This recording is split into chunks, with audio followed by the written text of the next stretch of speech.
Bonjour à tous et bienvenue pour ce nouveau numéro de Dimanche en politique. Plus haut que la rosace centrale, il y avait une grande flamme qui montait entre deux clochers avec des tourbillons d'étincelles.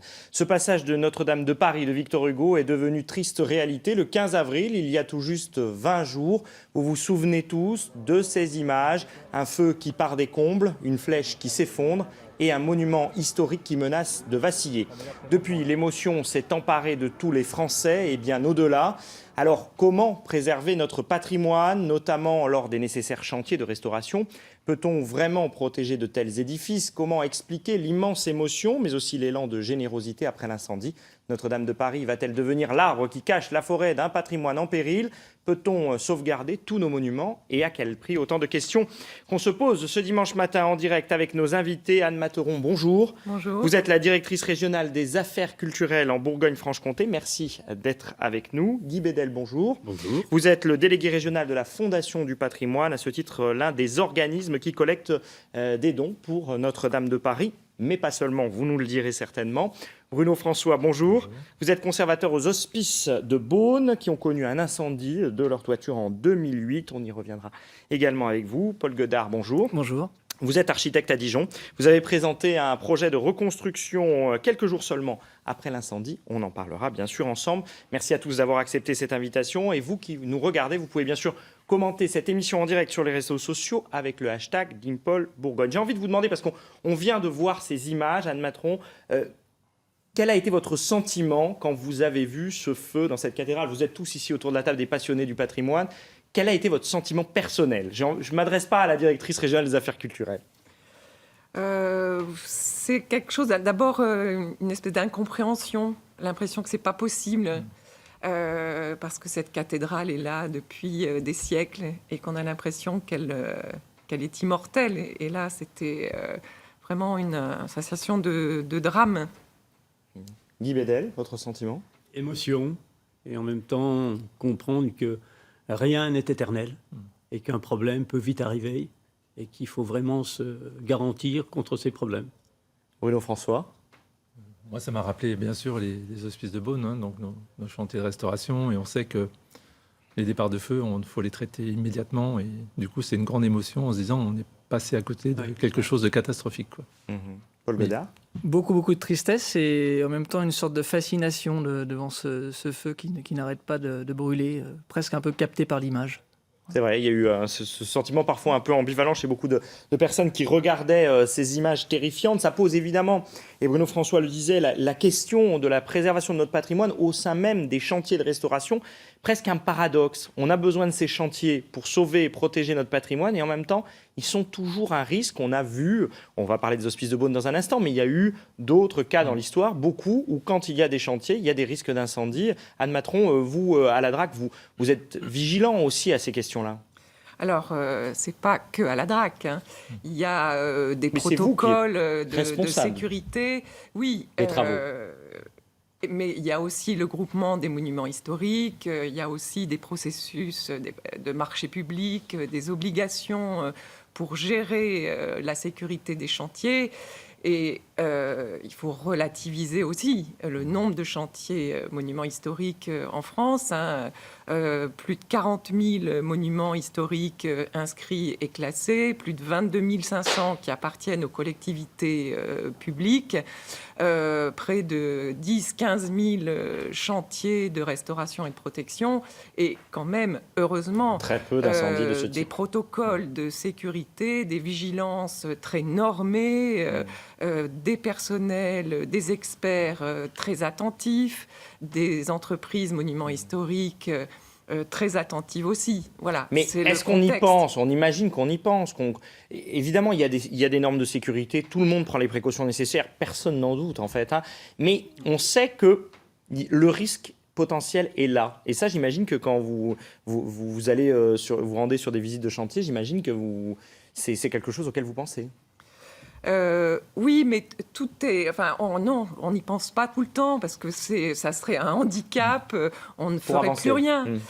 Donc on n'y pense pas, on anticipe. C'est pas la même chose. Paul Godard, sur ces chantiers de restauration auxquels vous pouvez parfois participer comme architecte, est-ce que c'est une question que vous vous posez? Est-ce que vous y pensez avant même l'incendie à Notre-Dame? C'est une question capitale, parce que, un petit peu comme dans l'aviation, si vous voulez, le risque, c'est au décollage. Et quand on fait un chantier, quand on démarre un chantier, le plus gros risque, c'est quand on construit, quand on rénove. Lorsque le bâtiment va être mis en route ou lorsqu'il va vraiment être utilisé, le risque va disparaître. Donc on est attentif à toute la mise en œuvre, à la fois des matériaux, aux soins des artisans à contrôler véritablement que ça soit le feu, que ça soit plein d'autres choses autour d'un chantier. Donc la période du chantier, c'est une période qui va être pour nous extrêmement intense et sur laquelle on va devoir être très très vigilant. Avec, un peu comme une opération, j'allais dire à cœur ouvert, c'est-à-dire que c'est jamais anodin, quoi. Exactement, c'est jamais anodin. C'est pour ça que l'incendie intervient pendant un chantier de rénovation pour Notre-Dame. Ça montre toute la délicatesse qu'on doit apporter à la sécurité pendant un chantier. Bruno François, pourtant, ces chantiers, ils sont nécessaires pour sauvegarder notre patrimoine. Ils sont à la fois la meilleure chance de le sauvegarder et en même temps le risque permanent que quelque chose arrive, survienne. Parce que l'erreur humaine peut, malgré toutes les précautions prises, l'erreur humaine peut arriver aussi. En l'occurrence, aux Hospices de Beaune, donc nous, on avait une toiture qui avait besoin. On va revoir des images le lendemain de l'incendie. D'être refaite, et puis parce que les ardoises étaient cuites, on va dire, n'assuraient plus donc l'étanchéité du couvert, et donc il y a eu 2 départs de feu en fait. Un en 2008. Ouais, en 2008, un d'origine chimique en fait, c'est un cicatif et de l'huile de lin qui ont enflammé un chiffon et ensuite qui se sont propagés donc aux produits de peinture et ensuite au plancher bois qui avait été mis en protection. Et le second, c'était sur un point chaud, sur une lucarne qui venait d'être, où il y avait du plomb et où ça avait été soudé. Et donc en pleine journée. Et donc c'est grâce à l'intervention des personnes qui étaient sur place. Alors pour le premier départ de feu, c'était le soir. Et nous, on a un concierge H24 donc, qui est sur les hospices. Et puis les voisins aussi, je crois, qui ont vu. Pour le deuxième incendie, oui, mais pour le premier, c'est grâce au concierge sur place, avec la détection incendie et le relais aussi qu'on a au niveau de l'hôpital, puisque tout est relayé sur la centrale de l'hôpital. Alors j'imagine évidemment que vous avez vu la toiture de Notre-Dame partir en fumée, ça vous a rappelé des choses. Est-ce que depuis 2008, vous avez changé votre regard sur ces travaux de restauration? Est-ce que de nouvelles sécurisations ont été mises en place pour éviter que ces choses ne se reproduisent? Parce que ça aurait pu être bien plus grave. Oui, tout à fait, parce que nous aussi, ça a pris à côté du clocher. Et à chaque fois, c'est parce que ça a été pris au tout début du départ de feu que l'incendie a pu être circonscrit. Ça, c'est très important, c'est pouvoir intervenir rapidement et en ciblant bien le lieu du départ de feu. En fait, nous, ça fait des années que le risque feu est pris en compte aux Hospices de Beaune. On a des procédures. On a aussi vidé tous les greniers des objets mobiliers qui se trouvaient pour éliminer le potentiel calorifique. Ça, c'est une chose très importante aussi. On a ensuite la détection partout, dans les combles, partout, dans toutes les salles.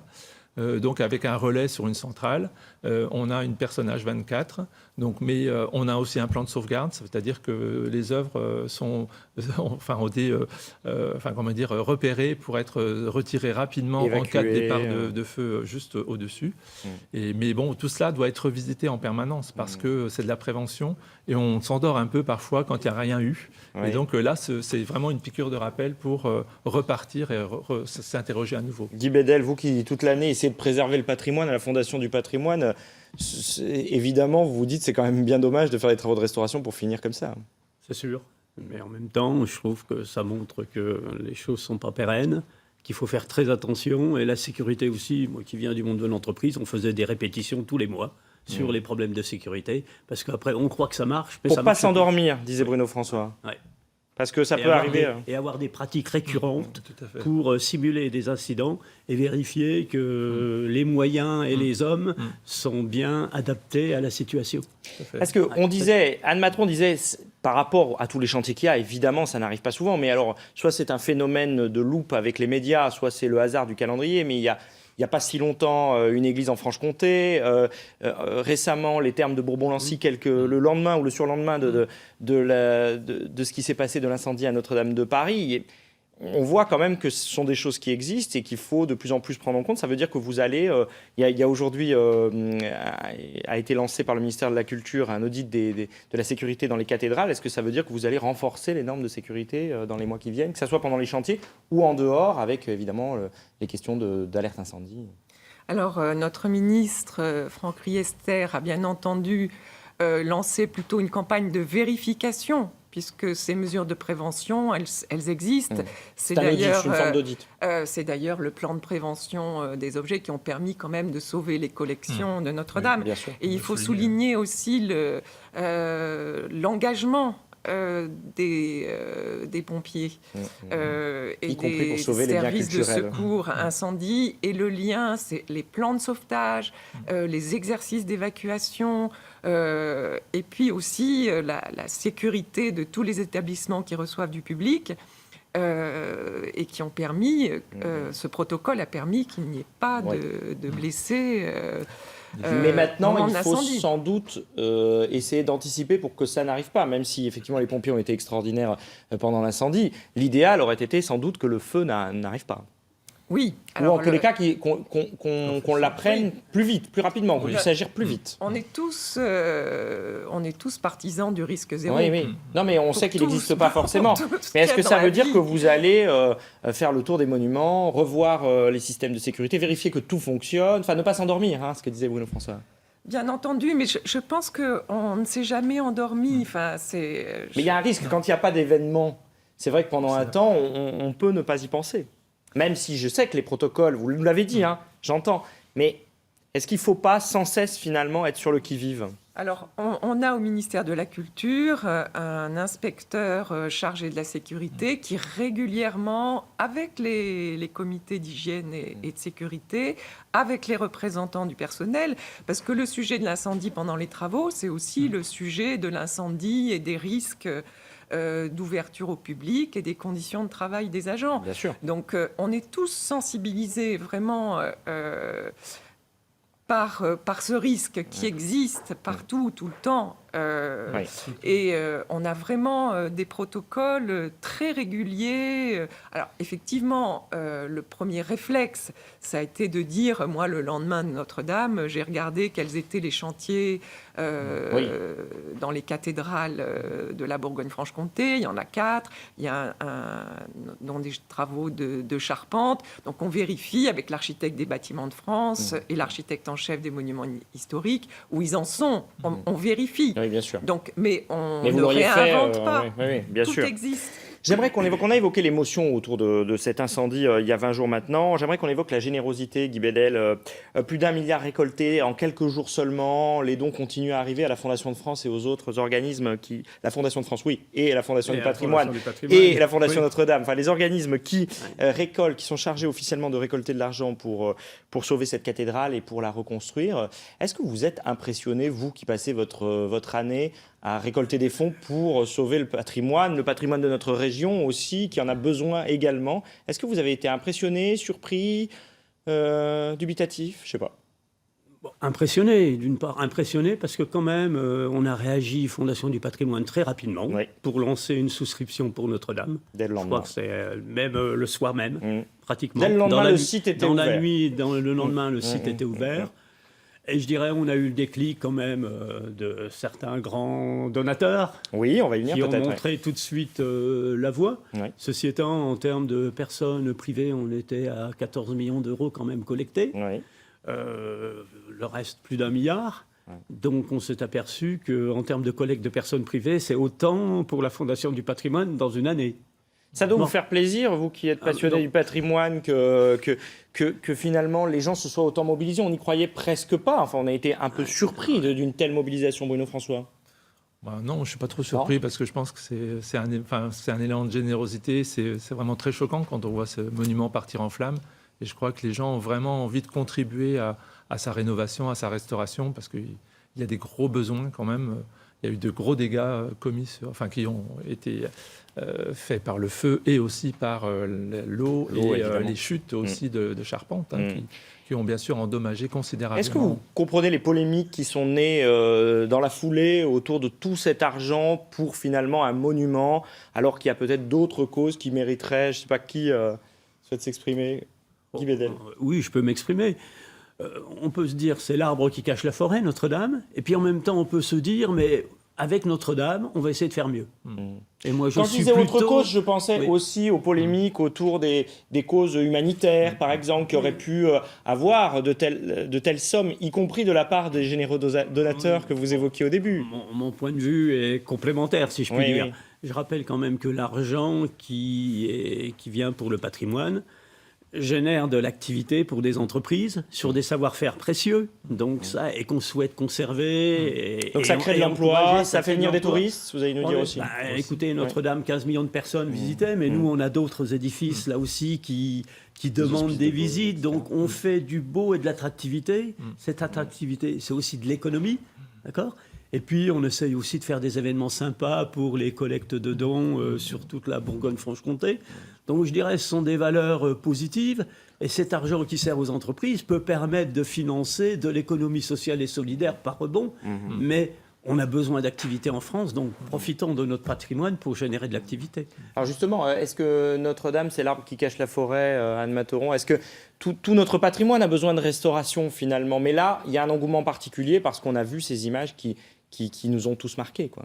Oui, alors c'est l'arbre qui cache la forêt par la communication qui en est faite, parce qu'on parle de 400 millions d'euros du budget du ministère de la Culture, mais si on compte la formation de tous les experts, l'INP, Chaillot, l'entretien des 25 000 monuments historiques qui appartiennent aux collectivités, le centre des monuments nationaux, son entretien, la valorisation du patrimoine, les salaires des conservateurs, on est à beaucoup plus de 2 milliards d'euros de crédits publics et de crédits de l'État.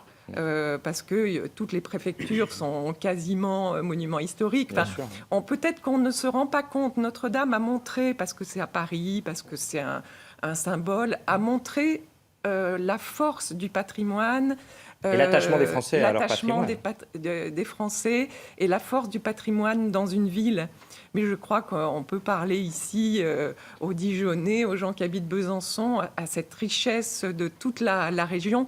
Et en fait, c'est très identitaire. On est d'une région, on aime son patrimoine. Donc on peut donner pour Notre-Dame de Paris, mais on peut aussi penser que dans notre région, il y a des monuments qui ont besoin de restauration.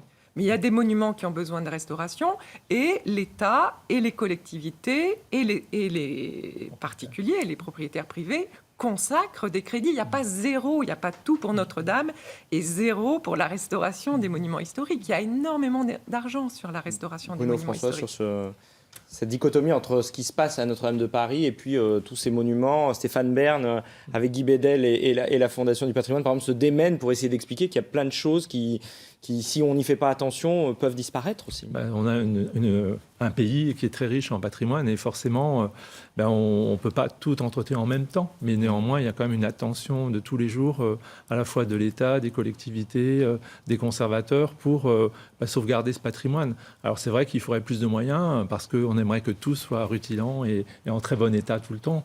Mais bon, c'est vrai, et après, il y a aussi le temps du chantier qui est très long, faut savoir. On va parler de temps dans un instant. Donc c'est important de le dire.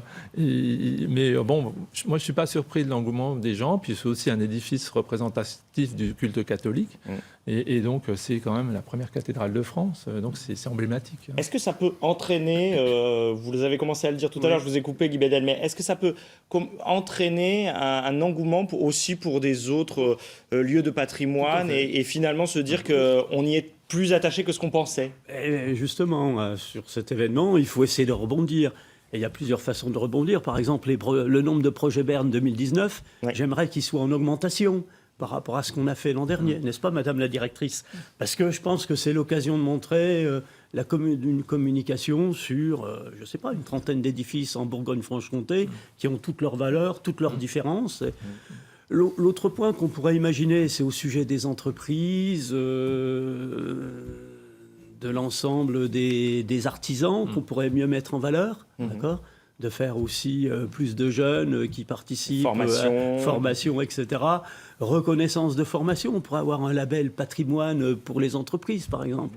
Bon, donc c'est l'idée, comment peut-on rebondir pour faire mieux ? Voilà, un mal pour un bien, j'ai envie de dire. En quelque sorte. En quelque sorte, même si Oui. tout le monde aurait bien sûr préféré éviter l'incendie à Notre-Dame. Et on peut parler de l'économie numérique aussi avec le patrimoine. Donc on a quelques sujets d'avenir intéressants. Donc si Notre-Dame peut nous aider en quelque sorte. Ce serait parfait. Si on peut dire ça comme ça.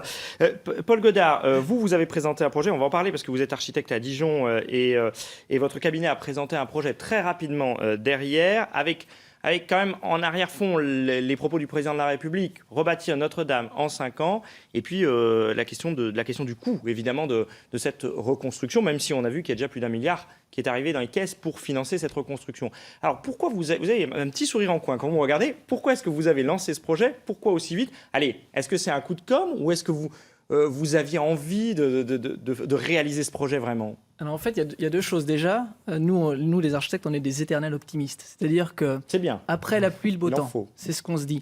Et finalement, cette arrivée d'argent, etc., nous, on l'a pas vécu vraiment comme un scandale. Au contraire, on s'est dit, c'est l'occasion de ramener de l'argent pour le patrimoine. Et de la même manière, avec le projet qu'on a suggéré, on s'est dit, c'est l'occasion de parler de notre métier d'architecte. On a entendu un tas d'experts dans les médias qui ont dit oh là là, il faut absolument reconstruire à l'identique, il faut faire la même chose, etc. Vous, c'est pas votre projet. Est-ce que vous pouvez nous dire en 2 mots, on voit des images, en quoi ça consiste ? Nous, si vous voulez, ce qu'on s'est dit, c'est on peut faire autre chose. C'est possible de faire autre chose et le patrimoine, c'est une succession du temps qui passe, etc. D'œuvres d'artistes, de couches superposées, j'ai envie de dire.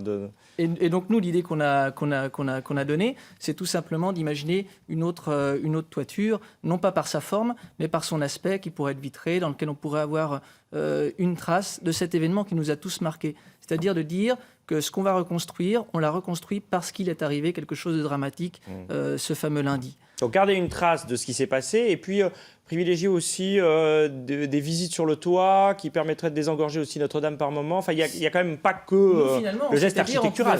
Finalement, avec ce nouveau projet, on pouvait même faire un étendard au patrimoine. C'est-à-dire on pouvait même générer des visites qui pourraient ramener de l'argent pour notamment pour financer le reste des bâtiments en France ou le reste des monuments en France. On pourrait imaginer que cet élément vitré ou toute autre sorte, d'ailleurs, c'est pas figé. Mais 2 questions. Combien ça coûte, si tant est que votre projet soit chiffré, et combien de temps pour le réaliser selon vous, l'architecte ? Alors nous déjà, on n'a pas chiffré le projet pour la bonne et simple raison que c'était juste un pavé dans la mare, comme on dit.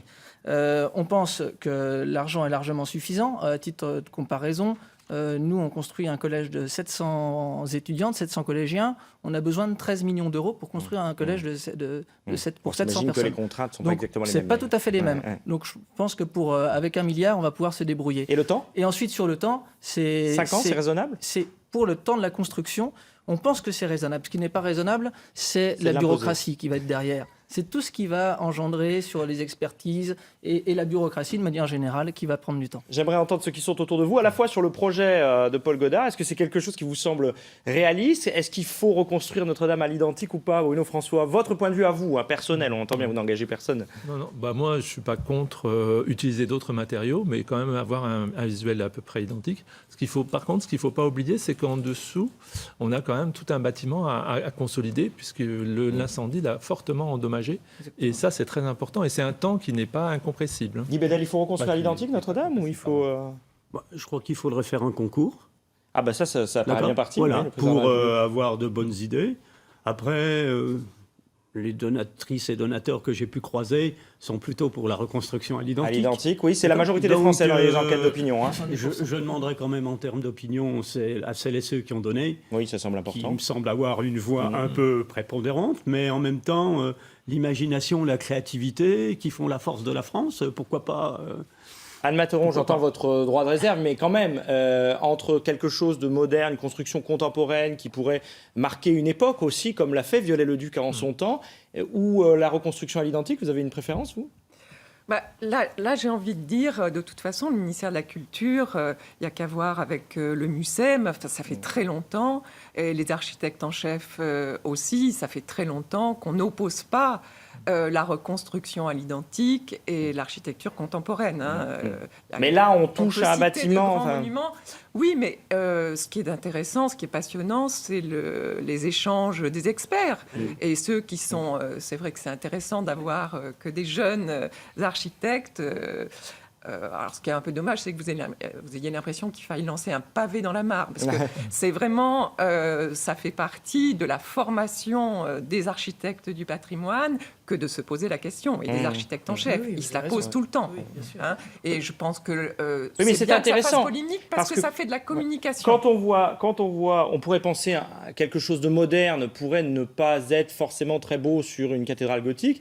Et quand on voit ça, on se dit finalement, il y a quelque chose qui rend bien. Ça dénature pas complètement le bâtiment. Enfin voilà, c'est mon point de vue de novice en patrimoine. Le temps pour reconstruire Notre-Dame. Est-ce que vous avez un avis sur la question? On a entendu Paul Godard qui dit 5 ans c'est possible, mais attention à la paperasserie, aux complications administratives qui existent aussi. Bruno François. Moi, je dis que le temps me paraît court, mais pour la bonne et simple raison, c'est qu'on ne part pas d'un terrain vague, c'est qu'on a une restauration à mener avant de pouvoir construire quelque chose dessus. Donc Et ça vous c'est paraît ça court, quoi. Après, je ne suis pas moi l'expert, donc mais ça me paraît... Bédel, La vous. préparation est toujours un temps important. Oui. Parce qu'un Consolider. projet bien préparé est un projet réussi. Un projet mal préparé est en général un projet qui coûte plus cher et dont les résultats ne sont pas satisfaisants. Paul Quand on Godard. construit, on met généralement, par exemple pour un bâtiment lambda, un immeuble, on va mettre 2 ans à le construire, mais par contre on va mettre 2 ans d'études pour le préparer. Donc c'est la préparation qui est à peu près équivalente au temps de construction. Donc là, vous dites quoi? Prudence, c'est peut-être pas la peine de se précipiter, quoi. Oui. Hein, on peut faire 2 années de plus, Qui va piano à ça. si besoin. À Merci. l'échelle de Notre-Dame. Ouais. Merci à tous d'avoir le temps participé à cette émission, d'avoir accepté de répondre à ces questions et de débattre aujourd'hui. Merci à vous de nous avoir suivis. Dans un instant, le point sur l'actualité régionale avec Emmanuel Pinsonneau, suivi de la partie nationale de Dimanche en politique. Francis Letellier reçoit Manon Aubry, tête de liste de la France Insoumise aux Européennes. Bon dimanche à tous sur France 3.